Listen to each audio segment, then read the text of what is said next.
বন্ধন news, খবরের বন্ধন। শুরু করছি আজকের খবর। রাস উৎসবে মাতোয়ারা, কাটোয়া, দাঁড়িহাটা ও নবদ্বীপের মানুষ। পূর্ব বর্ধমানের দাঁড়িহাটায় রাস উৎসব। এখানে বহু প্রাচীন রাস উৎসবে নেমে আসে দেবতারা। এই রাস উৎসবকে ঘিরে দাঁড়িহাট মেতে উঠেছে। নবদ্বীপের গণেশ জননীর পটচিত্র থেকে শুরু হয়েছিল এই রাস উৎসব, এমনটাই বলে থাকেন এখানকার স্থানীয় বাসিন্দারা। তবে বর্তমানে পটচিত্র থেকে মূর্তি রূপ পেয়েছে। দাঁড়িহাট শহরে লোক উৎসবের রূপ নিয়েছে। পল্লীবাসীরা শতাধিক ভিন্ন প্রতিমার রূপ নিয়ে মিলন উৎসবে সামিল হয়েছেন। বড়মা কালী, পাইকপাড়া, পদ্মনাম, রাই রাজা, শিব, রাধাকৃষ্ণ, কমলে কামিনী, বকাসুর নামের প্রতিমা মূর্তিগুলি শহরের আদরে পূজিত হচ্ছে ভক্তদের দ্বারা। এক কথা, দাঁড়িহাট শহর এখন উৎসবে মেতে উঠেছে রাস উৎসবে। শনিবার হবে শোভাযাত্রা। এ বিষয়ে বললেন দাঁড়িহাটার বাসিন্দা তপন কুমার ঘোষ। বন্ধন নিউজে ক্যামেরায় ধরা পড়ল সেই দৃশ্য। হ্যাঁ, আপনি এই দাঁড়িহাটের বাসিন্দা তো? হ্যাঁ হ্যাঁ। আর এটা তো দাঁড়িহাটের একটা লোক উৎসব। হ্যাঁ হ্যাঁ। আপনি কেমন দেখেছেন? আগে কেমন দেখেছেন? আমরা দেখেছি অনেক, মানে ছোট ঠাকুর হতো, ছোট ছোট প্যান্ডেল হতো, এক রাস্তা দিয়ে ঘুরতো। আর এখন পুরো দাঁড়িহাট শহর ঘুরে, এখন অন্তত 100-র উপরে ঠাকুর ঘুরে। আচ্ছা।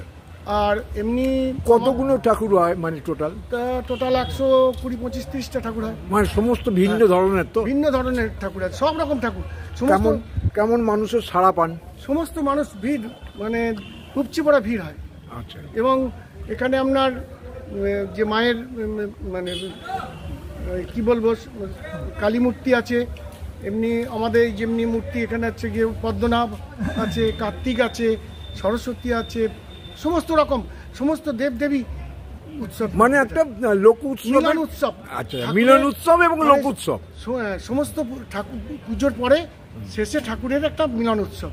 আচ্ছা, প্রথম এখানে কোন ঠাকুর হয়েছিল? আপনার কি মানে? তখন আমরা তো বাবা কাকার কাছে শুনেছি পটে বান, মানে পটের ছবি হতো। তারপর থেকে এটা মূর্তি পুজো চালু হয়েছে। আচ্ছা আচ্ছা। এটা নবদ্বীপ থেকে শুরু হয়েছিল? পট মানে প্রথম হয়েছিল, তারপর আমাদের এখানে চালু করে। আমাদের এটাও আমরা বাবা কাকার কাছে শুনেছি, অনেক পুরনো। আচ্ছা, আপনার নামটা বলুন। আমার নাম তপন কুমার ঘোষ। এটা সমাজ বাড়ি পড়লো। ও সমাজ বাড়িটা, হ্যাঁ হ্যাঁ,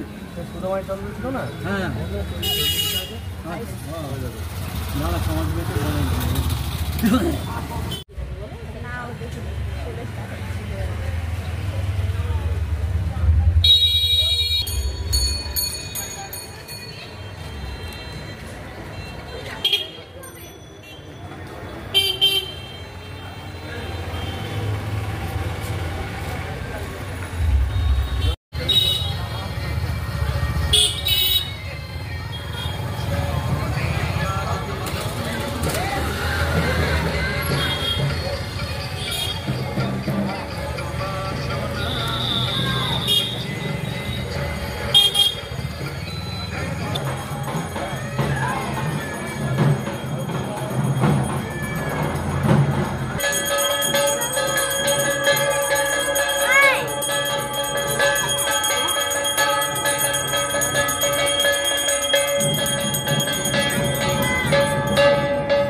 হ্যাঁ, কমল কামিনী, ঠিকই তো। পদ্ম ফুল দিয়ে কমল কামিনী মানে তো লক্ষ্মী। হ্যাঁ, ওই জলের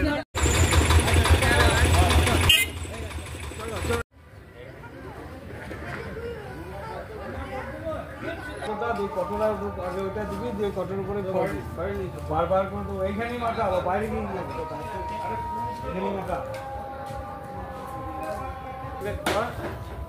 তলায় যাও, পুরো সবজি দিয়ে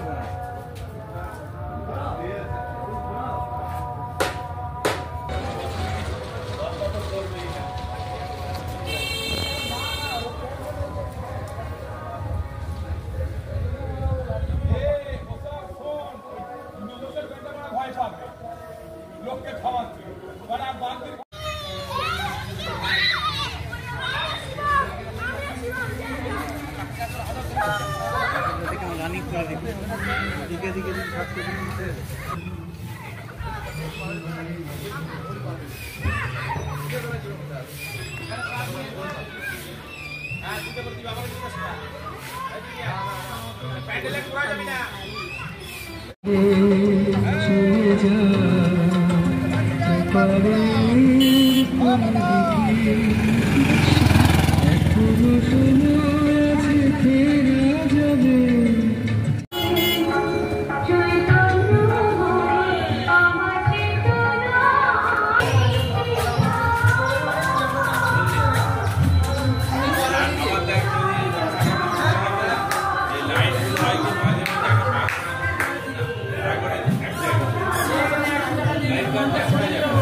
মাদকাসক্ত যুবকদের জীবনের মূল স্রোতে ফিরিয়ে আনছে চুঁচুড়া নবজীবন ফাউন্ডেশন। আজ থেকে 7 বছর আগে পথ চলা শুরু হয়েছিল এই সংস্থার। হুগলি জেলা থেকে শুরু হয়েছিল নবজীবন ফাউন্ডেশনের কাজ। আজ গোটা উত্তর পূর্ব ভারতে ছড়িয়ে পড়েছে তার ব্যাপ্তি। জেলা ও রাজ্যের হাজার হাজার মাদকাসক্ত যুবকদের মানসিক ও শারীরিক চিকিৎসার মধ্যে দিয়ে সুস্থ জীবনের পথে ফিরিয়ে আনছে নবজীবন ফাউন্ডেশন। কী করে এই সংস্থাকে তিল তিল করে গড়ে তুলছেন বন্ধন নিউজ এর ক্যামেরার সামনে সে কথা বললেন সংস্থার কর্ণধার চন্দন দাস। দেখি ওটার মধ্যে কি আছে বা পাড়ার বড় দাদারা করছে, আমিও একটুখানি করি, ফিলিংসটা কি সেটা দেখতে যাই। এবং একটা সার্টেন টাইমের পর কি হয় সেটা ফ্রিকোয়েন্সিটা তখন অনেক বেশি থাকে, গ্যাপ থাকে যখন শুরু করে। পরবর্তীকালে যখন নির্ভরশীল হয়ে পড়ে সেই একটা সাবস্টেন্সের উপর, তখন সেটা থেকে বেরোনোর জন্য সে নানা রকম চেষ্টা করে, কিন্তু তার ওয়ে আউটটা জানা নেই যে কোন রাস্তা দিয়ে গেলে নেশা থেকেও বিরত থেকে সুস্থ স্বাভাবিক জীবনযাপন করা যায়। তো আমি ভাবলাম যে শুধুমাত্র আমি সুস্থ স্বাভাবিক জীবনযাপন করলাম, আমার জীবনের সার্বিক উন্নতি হলো, বা আমার যেসব এম বা আমি জীবনে যে জিনিসগুলো করতে পারিনি সেগুলো আমি ফুলফিল করলাম, তাহলে তো শুধু আমার কথাই ভাবা হলো। তাহলে আমি এরকম কিছু কাজ করি যাতে আমার মতো আরও 5 জন আমার দ্বারা উপকৃত হয়। এবং একটা সার্টেন টাইমের পর যখন মানুষ চায় যে ফিরতে, অথচ তার কাছে রাস্তা থাকে না, তখন এই একটা WHO ওয়ার্ল্ড হেলথ অর্গানাইজেশন একটা প্রসিডিওর বার করেছে। গরম পানীয়র জন্য বিশ্বমানের flask, micro oven, mixer grinder, induction সহ আধুনিক রান্নাঘরের সামগ্রী উৎপাদন সারা বিশ্বে আলোড়ন সৃষ্টি করেছে বড়সিল। পাশাপাশি বিশ্বমানের সোলার গ্লাস, যা সোলার সিস্টেমের অন্যতম সামগ্রী তৈরি করে, সারা বিশ্বে নজির গড়েছে বড়সিল। দেশের বাজারে পাশাপাশি বিশ্ববাজারেও সব প্রতিযোগী কোম্পানিকে পিছনে ফেলে এগিয়ে চলেছে ভারতের বড়সিল। রাজস্থানের বড়সিল কারখানায় 1200 মহিলার কর্মসংস্থান হয়েছে। প্রতিদিন রাজস্থানের প্রত্যন্ত গ্রাম থেকে ওই মহিলাদের গাড়ি করে কারখানায় নিয়ে আসে কারখানা কর্তৃপক্ষ। তারা বড়সিলের বিশ্বমানের প্লেটের ডিজাইনে কাজ করে। দিনের শেষে তাদের গাড়ি করে বাড়ি ফিরিয়ে দেয় কারখানা কর্তৃপক্ষ। কর্মসংস্থানের এই বেনজির দৃষ্টান্তের জন্য বড়সিল কোম্পানিকে কুর্নিশ জানায় ভারতবাসী।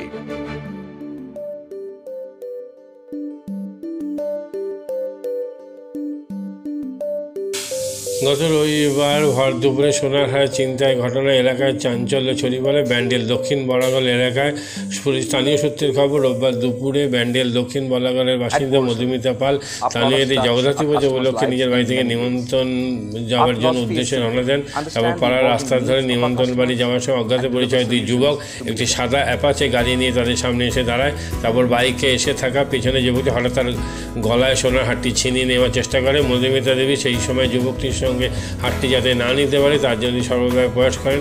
এ বিষয়ে মধুমিতা দেবীর বক্তব্য, 2 অজ্ঞাত পরিচয় যুবকের মধ্যে একজন হেলমেট পরে সাদা নম্বর বিহীন অ্যাপাচে বাইকে, অপরজন পিছনে বসেছিল। হেলমেট বিহীন বাইক পিছনে বসা 32 যুবক তার উপর ছিনতাইয়ের চেষ্টা শুরু করেন। সর্বোপরি তিনি হাড়ের বেশিরভাগ অংশটি তার হাতে ছিঁড়ে নিয়ে এলো। কিছুটা অংশ অজ্ঞাত পরিচয় যুবকের হাতে চলে যায়। তারপর যুবকটি আর 2জন মিলে ছিনিয়ে নেওয়ার চেষ্টা করে, কিন্তু সর্বোপরি মধুমিতা দেবী চোর বলে চিৎকার করতে আশেপাশে মানুষজন সেখানে চলে আসে। সামনে একটি নির্মাণ বাড়ি মিস্ত্রিরা ঘটনাটি দেখতে পেয়ে কাঠের ছিনতাইয়ে যুবকটি চেপে ধরে এবং ওই ঘটনা জানাজানি হতে শোরগোল পড়ে যায় এলাকায়। মানুষজন মধুমিতা দেবীর কাছে ছুটে আসতে একটু স্বস্তি বোধ করেন। ঘটনা শুনে ঘটনাস্থলে উপস্থিত হন চুঁচুড়া থানার পুলিশ। বিষয়বস্তুটি খতিয়ে দেখে, সিসিটিভি পেজ খতিয়ে দেখে তদন্ত শুরু করে। তদন্তের মধ্যে দিয়ে চুঁচুড়া থানার পুলিশ একটি টিম গঠন করে। পূর্ণাঙ্গ তদন্ত নামে গতকাল রাতে গোপন সূত্রে খবর পেয়ে চুঁচুড়া এলাকা থেকে কৌশিক পাত্র, সানিয়া কাহার নামে 2 যুবককে আটক করে। তাদের কাছ থেকে জিজ্ঞাসাবাদের পর ঘটনার পূর্ণাঙ্গ বিষয় বেরিয়ে আসতে শুরু করে। এদিন ধৃত 2জনকে চুঁচুড়া আদালতে পেশ করে চুঁচুড়া থানার পুলিশ। ধৃত 2জনের বাড়ি দেইপুর ও চুঁচুড়া এলাকায়। ধৃত যুবকদের বিরুদ্ধে অতীতেও বিভিন্ন চুরি ছিনতাইয়ের কাজে অভিযোগ রয়েছে বলে পুলিশ সূত্রে খবর।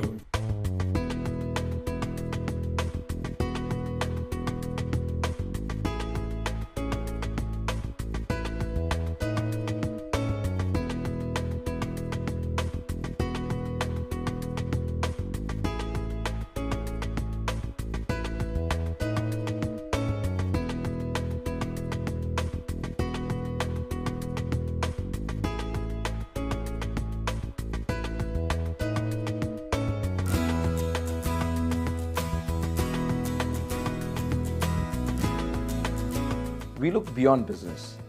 We promote green energy as well as provide healthcare and education for the underprivileged. In fact, this has been our heritage at Borosil.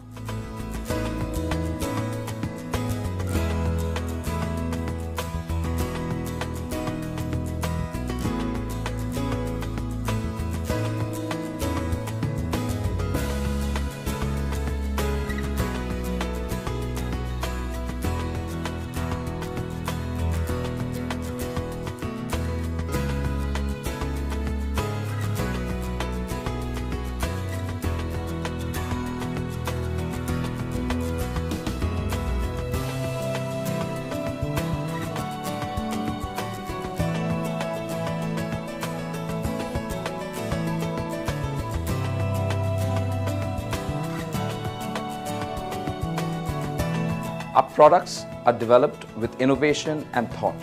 It is technology emboldened by the human spirit.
সালের অলিম্পিককে পাখির চোখ করে প্রস্তুতি নিচ্ছে ধরমপুরের rifle ক্লাবের শুটাররা। আন্তর্জাতিক মানের rifle প্রশিক্ষণ কেন্দ্র ধরমপুরের রাইফেল ক্লাব। 10 মিটার থেকে 25 মিটার সব ধরনের রাইফেল শুটিংয়ের প্রশিক্ষণ দেওয়া হয় এখানে। অতীতের স্বনামধন্য রাইফেল শুটার শ্যামল দাস এই ক্লাবের কোচ ও কর্ণধার। দেশের তরুণ প্রজন্মকে ভবিষ্যতের শুটার তৈরি করার কারিগর ধরমপুর রাইফেল ক্লাব।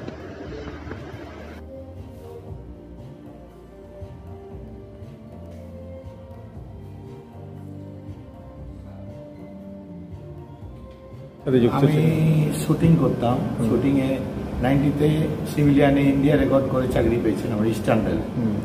সেই থেকেই আমার ইচ্ছা ছিল একটা শুটিং রেঞ্জ করব এবং ভালো শুটার তৈরি করব।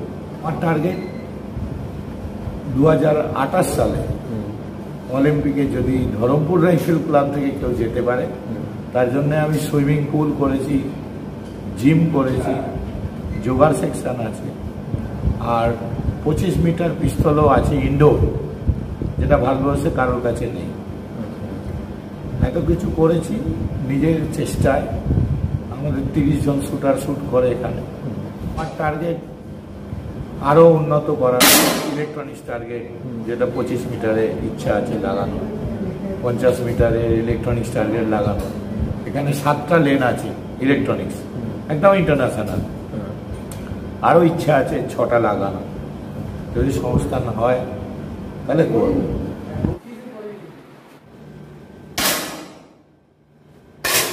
নিচে ক্লিক